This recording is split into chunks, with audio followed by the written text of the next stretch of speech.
people, it's your TTA Pro Mr. O back with another episode. النهارده هنراجع مع بعض science passage رقم 23. This is a paired passage. So we're going to talk about the main ideas الموجودة في passage number 1 وبرضه main ideas في passage 2. بعد كده هنراجع مع بعض الأسئلة والإجابات. So basically في بداية passage number 1 من line 1 until 7 بيكلمنا عن ال feeding behavior بتاع ال fork-tailed bird، بيكلمنا عن ازاي they search for food، بيكلمنا عن ال work، ومن 7 to 11 بيكلمنا عن الهابيتات بتاعتهم عايشين فين وتفاصيل الهابيتات. Now من lines 12 until 22 بيتكلم عن الدوبي وازاي البرد ده بيحب الدوبي وليه بيحب الدوبي right near washing areas near the dobies. وبرضو ازاي البيردز دول they're attracted لمية بس shallow water صح. And finally من 23 until 33 كان بيتكلم عن البيهيفير بتاعت البيردز دولت. right up until here right. so بيشرح لي البيهيفير بتاعتهم، بيقول لي هما بيبقوا مكسوفين من البني آدم، بيحبش يبقى قريب من البني آدم and it's aggressive towards other birds. okay.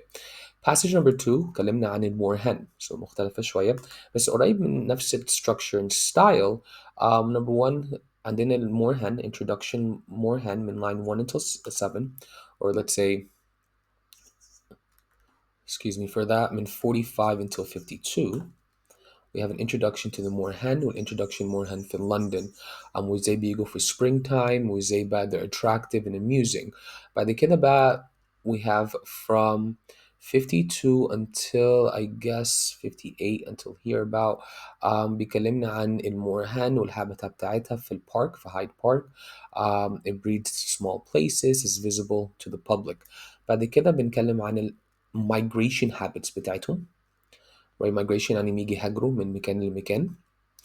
and finally في الآخر بنتكلم عن ال behavior بتاعتهم زي ال fork-tailed bird, how they act around people, how they act around humans.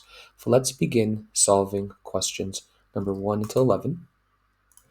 Now before we begin solving, remember, so passage 1, passage 2, 1 بيكلمني عن fork-tail, 2 بيكلمني عن المورهن. I want you to see الاتنين بيكلمني عن الهابيتات، الاتنين بيكلموني عن also الbehavior بتاعتهم. So there's a couple of things there that ليهم in common.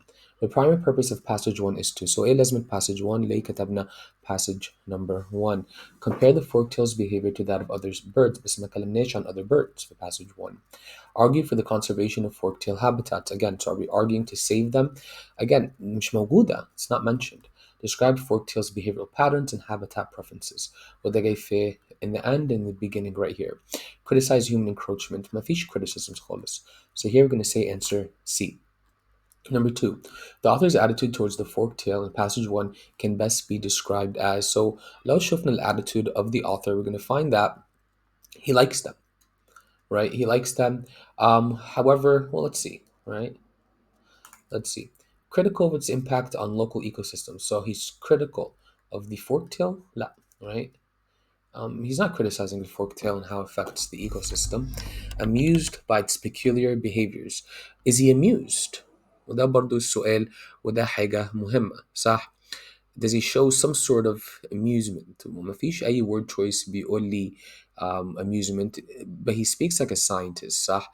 They often seek, look at the word use, they seem to like بيستخدم quote هنا Jordan states they're often seen near these places. It does not haunt the fisherman's gat. Um, I mean, he's saying a lot of observations here, so I wouldn't say he's amused. Concerned about its declining population, بس ما كلمناش عن population, objectively observant of its habits. So I feel like enter D is the best one. It's an observational tone. هو كل observations بتاعته هو ما دخلش رأيه فيها. Although ممكن استخدم I may remark here, right? It's not an opinion. It's just an observation. هو شايف إيه. And he also says here, I fear does the pretty little fork tail. As I've already hinted, forktails are rather shy birds if they think. So he's speaking objectively about how the actor feel. مش رأيه في الموضوع. So I like answer D كإجابة. Number 3, based on passage 1, which of the following can be inferred about the relationship between forktails and human activity? Okay, so احنا عارفين دلوقتي هنيجي قرأنا الباراجراف, let's say من lines 17 to 19. It does not, the little fork-tail does not haunt the washerman's ghat for the sake of human companionship, for it is a bird that usually avoids man. So it's a bird that avoids man, بيحب بعيد عن man. Fork-tails have adapted to benefit from human presence, it avoids man. Human activity has led to a significant decline to populations, but he avoids man, or the bird avoids man ماشي، بس ده كده معناها الpopulation في decline, that's not supported، ده مش موجود في الpassage. Fork-tails are indifferent to human presence in their habitats. Well, again, they avoid man, so they're not really indifferent برضه. Forktails are attracted to human activity but remain wary of direct contact. صح? So again, it goes near humans, في human activity, بس ما فيش contact مع humans. That's it. It just hangs around humans. For answer D is the best answer here. Number four, the author's description of the Adobe's work environment in 22 until 28 primarily serves to. Okay, so lay again and then a description of the Adobe's work environment. And this is the environment, right?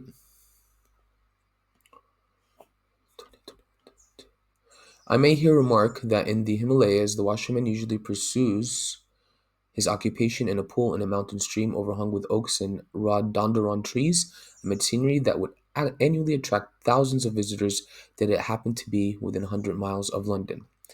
Right? So ليه بيقول لنا الانفورميشن ده بيوصف لنا الهابيتات بتاع الدوبي لازم نشوف الكونتكست right highlight the beauty of forktail's natural habitat. I mean he's not highlighting the beauty صح هو بيوصف لنا المكان ده بعد كده بيقول this place is so good for forktails it attracts them from 100 miles around. Criticize, there's no criticism. صح? Contrast the attitudes of locals and tourists. Again, that's not why you wrote this. ما كلمناش on locals or tourists. Provide context for the folktale's habitat preference. So, providing context معناها إيه؟ So, بيتكلم عن البيوتي. بس هنا it's giving us the type of environment الفولكتيل بيحبها and how much it likes it. عشان بيقول لو ده كان موجود في London, it would be 100 miles within London, all the birds هيجوا هنا.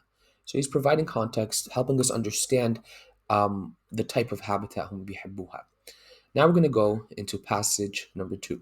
The author's attitude towards moorhen can be described as, if you read some parts, they form pretty plumage, amusing manners, right? He likes them. He finds they're very beautiful. He enjoys them. So he's not detached. He's not critical either. He's enthusiastically appreciative, right? He appreciates their strange customs. He appreciates their plumage, their prettiness. He appreciates their amusing manners.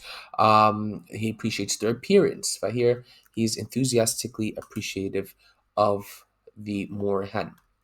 Number 6, the word quaint means, and quaint here, the pretty birds as they trip, so بيقعوا على بعض, about their plot, that quaint, graceful, jetting gait, right? So they're falling. It's an awkward walk.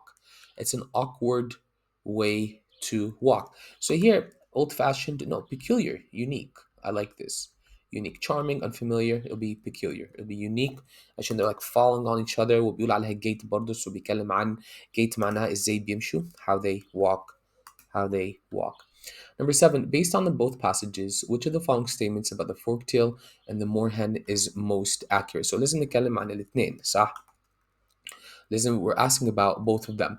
Both species prefer to nest in areas far from human activity. لا المورهن بيروح البارك أساسا في قلب الcity. The forktail is more adaptable to human presence than the moorhen. I don't think so عشان المورهن is in contact with humans على فكرة. Both birds have similar feeding habits, focusing on aquatic prey. نعرفش كده, right? وأساسا المورهن في park, not aquatic prey. The moorhen is more comfortable around humans than the forktail. Yes. صح عشان المورهن again بيبقى open في البارك. الفوركتيل زي ما احنا شفنا avoids human contact. How does the use of rhetoric differ between the two passages in the presentation of the bird's behavior? So لما نيجي نستخدم the use of rhetoric, or when we ask about the use of rhetoric, بنتكلم basically عن how, so how do they speak? How do they write it? Right? How do they speak? How do they write it? So احنا ممكن نقول passage 1 بيدي information about the forktail, straightforward, observational, be focused on behaviors من غير lots of commentary. But passage 2 في commentary, في personal commentary. زي مثلا بيقول المورهن is attractive, it's beautiful, it's amusing. So there is a difference ما بين الاثنين. واحد is pretty objective, التاني is pretty subjective. Number one uses more technical language. Two uses poetic descriptions. I wouldn't say maybe technical language, but poetic descriptions, no. The حاجة اسمها purple prose وده مش موجودة. Passage 1 adopts a critical tone. Again, فين critical tone, right? There is no critical tone. Passage 1 relies heavily on metaphors. Again, احنا بنستخدمش المetaphor. Like, he is a rock, right? That's a metaphor.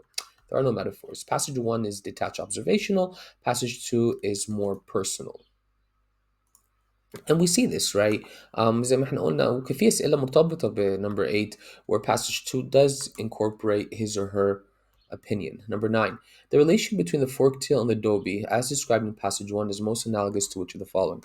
Okay, so here again لازم نرجع تاني لpassage number 1 and بيسألنا على analogous situation, right? And واحنا عارفين دلوقتي the forktail avoids humans. They like human activity, but they avoid humans. صح؟ A farmer that and bird, a farmer and the birds that feed on insects in his field. Maybe a fisherman and the seagulls that follow his boat. طبعا صح. I like answer B وهقول لكم ليه عشان الدوبي ده راجل عنده بتاع ميه وبيغسل و the birds حواليه بعيد عنه بس they're around him, right? A gardener and the butterflies attracted to his flowers. And this shows attraction زي بيشدهم. No. Uh, a logger and the woodpeckers that nest in nearby trees. I mean, the problem or الفرق ما بين B والباقي الإجابات is this shows that the birds they follow his boat. So it shows that they like the activity of the boat وبيمشوا وراها بس ما فيش direct contact. Exhibit C, we don't have that. A gardener and butterflies attract to his flowers. The butterflies attract to the flowers, مش الgardener. So C is wrong. And A, well, a logger and woodpeckers that rest in nearby trees. بس ده مش بيوريني في attraction ما بين a woodpecker والlogger. And answer A, that's D. And answer A, a farmer and the birds that feed on insects in the fields. Again, this shows me birds بياكلوا insects. It doesn't show me that the birds are attracted to this farmer. So answer B is the best answer. Number 10, how do the authors of both passages similarly characterize the relationship between the birds they describe and their respective environments?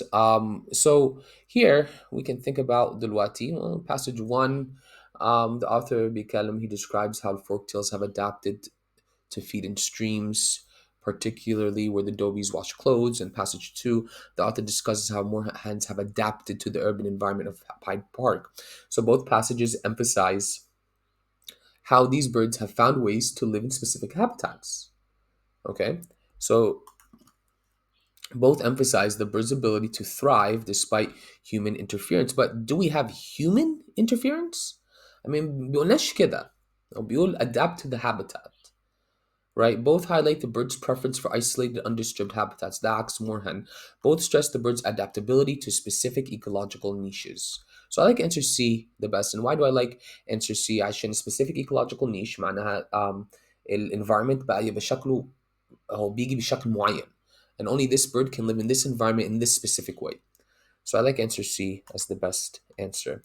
And finally, number 11, which of the following statements best describes the key difference and how the two passages approach their subjects? How the two passages present their subjects. So احنا عارفين passage number 1 بيجي بيتكلم عن السبجect بتاعته. It's various settings in natural habitats, in streams, in mountains, near human activity. Passage 2 focuses on the behavior أكتر من أي حاجة and one setting, Hyde Park. Okay, so let's check out our answer choices. Passage 1 focuses on scientific observations. Passage 2 relies on anecdotal evidence. There is no anecdote. So answer A is eliminated. B. Passage 1 emphasizes the bird's physical characteristics. Passage 2 concentrates on behavior. لا, they both concentrate on behavior عادي.